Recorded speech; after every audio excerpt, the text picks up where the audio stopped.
बिस्मिल्लाहिर्रहमानिर्रहीम। अस्सलाम वालेकुम।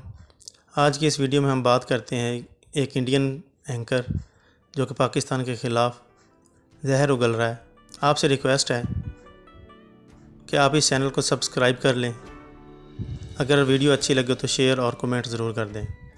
पहले आप ये वीडियो देखें। पाकिस्तान ने ऑपरेशन सिंदूर के बाद स्वर्ण मंदिर पर हमला करने की कोशिश की थी और पाकिस्तान का स्वर्ण मंदिर पर हमला करने की कोशिश करना सिखों की आत्मा, भारत की सांस्कृतिक शान और 140 करोड़ भारतीयों के स्वाभिमान पर मानो सीधा वार था। पाकिस्तान ने जो किया वो नैतिक पतन की पराकाष्ठा था।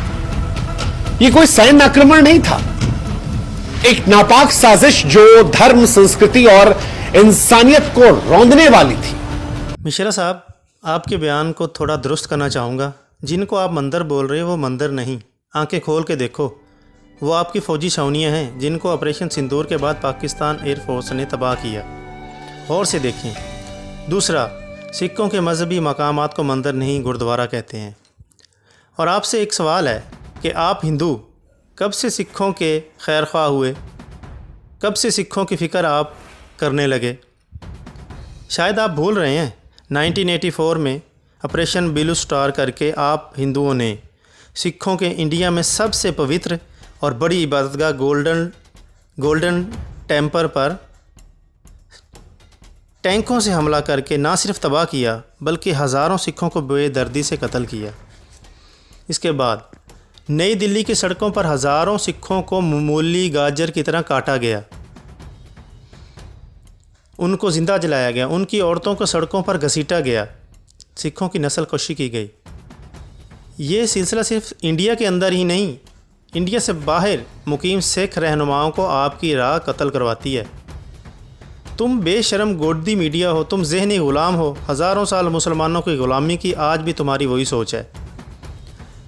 हमेशा अपने अब्बू पाकिस्तान के ख़िलाफ़ गंद बकना, जहर उगलना, प्रापेगंडा करना तुम्हारे खून में शामिल है।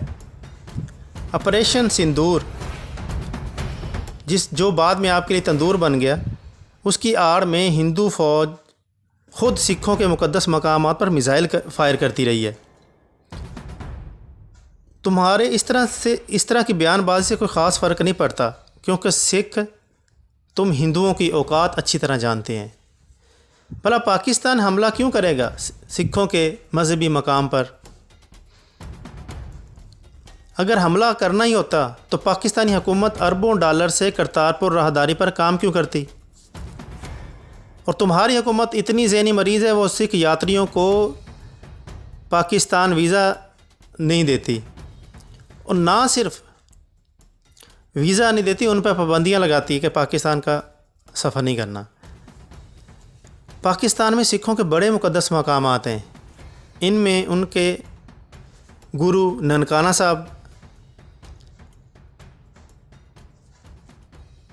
करतारपुर राहदारी, पंजा साहब, और इसके अलावा और बहुत से मुक़द्दस मकामात हैं। आप इस तरह के बयानात को ना तो सिख सीरियस लेते हैं और ना ही पाकिस्तान को कोई फ़र्क पड़ता है। पहलगाम ड्रामा रचाकर पढ़ने वाली माल शायद आप भूल चुके हो। दुनिया में जो तज़लील मिली, जो जग हंसाई हुई, शायद उसको भी आप भूल रहे हो।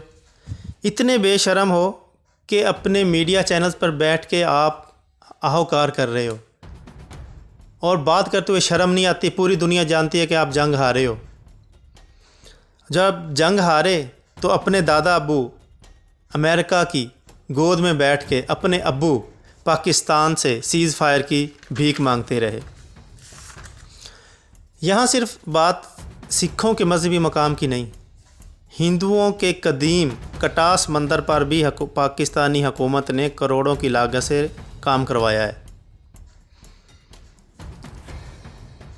मिश्रा साहब, पाकिस्तान में अक़लियतें महफूज हैं, उनको उनके मजहबी आज़ादी है। आपने कभी पाकिस्तान में हिंदू मुस्लिम फसादात देखे? सिख मुस्लिम फसादात देखे? ईसाई मुस्लिम फसादात देखे? किसी भी अक़लियती मज़हबी जगह को जलता हुआ देखा? नहीं ना। और आपके मुल्क में क्या होता है? गिरजाघरों को जलाया जाता है, सिखों के मजहबी मकामात को टैंकों के ज़रिए तबाह करते हो, और मुसलमानों की कदीम मसाजिद की जगह तुम्हारे भगवान की मूर्ति निकल आती है, वही जगह तुम्हारी भगवान की जन्मभूमि होती है। फिर इसी आड़ में आप मुसलमानों के मसाजिद को शहीद करते हो।